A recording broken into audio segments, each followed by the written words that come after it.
Bengals, we got the Titans. Bengals favored by 3. Over under on this one is 43.5. I have the Bengals. No, excuse me. I have the Titans covering this one. Excuse me. I have the Titans covering this one. I don't know.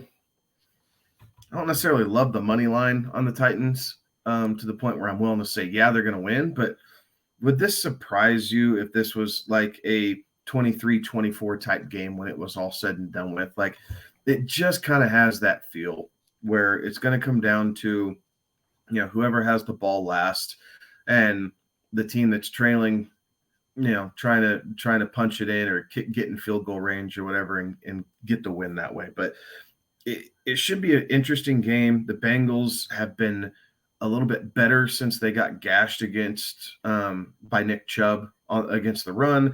The Titans are still pretty poor against the pass, right? So you expect the Cincinnati game plan to be, we're going to come out and start hucking and chucking, man. Like, just kind of one of those things, and see how well they do at stopping Derrick Henry and the Ryan Tannehill that showed up last Thursday, right? That was a really good Ryan Tannehill. So the Titans are the team that no one likes to talk about, but they're 8-2 against the spread. So I'm taking Titans to cover. Yeah, I'm taking the Titans to cover as well. I think that you're right. They have tightened up a lot since Nick Chubb just kind of went gangbusters on him. But the Titans have a lot of injuries to keep an eye on and what that's going to look like. And it's eyes that we don't necessarily keep an eye on for fantasy purposes because they're on the defensive line. They've got a lot of that interior defensive line banged up. They could miss this week, which that could allow Samaje to get a little bit more run than we might expect there on this one. But I absolutely love the call there. I do think that the Titans find a way to keep this thing close. Like, this feels like a field goal or less type of game. And so at that point, I'll take the points and the team that's getting those points when I'm predicting a push or less. So I love that call on Tennessee. I do like the over. I think that these two teams are going to do enough to put up enough points, because this one here at 43.5, realistically, you're talking a 24-21 type of game easily carries you on the over side of that. And I think both of these teams are going to put up at least 20 points on this one.